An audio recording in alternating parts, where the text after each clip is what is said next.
calm delight is saying the state of being that I am, regardless, I'm in this dark place or I'm in a bright place, I can be calm. I can be calm. Why? Because this is teaching me process. Process of what? Process to be patient and let God pour in the power. Let God pour in the deliverance. Let God pour in whatever it is I need through this hard time. But be patient. Remember, patience is not connected with time. Patience is connected with God's power. It's connected with God's will. It's connected with God's sovereignty.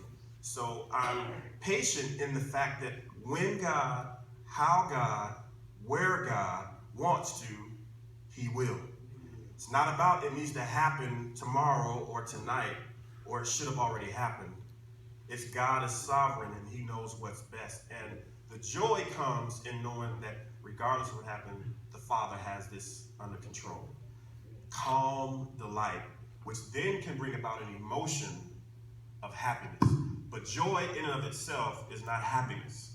It's not saying that I want you to be skipping, that we're going to be skipping and say, ooh, I'm so glad I got problems.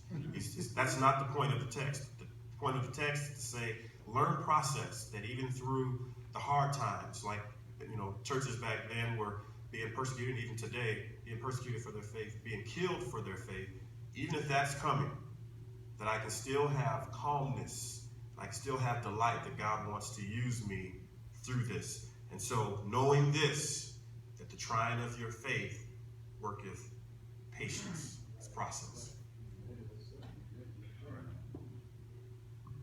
And one of the questions that I have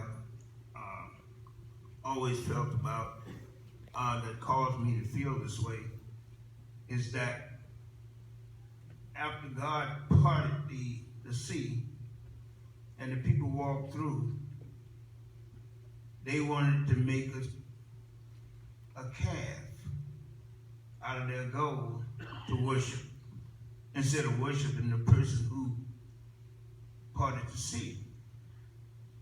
Sometimes I think the word Lord and God is protected words, because some people using the word Lord doesn't necessarily mean that they're talking about Jesus.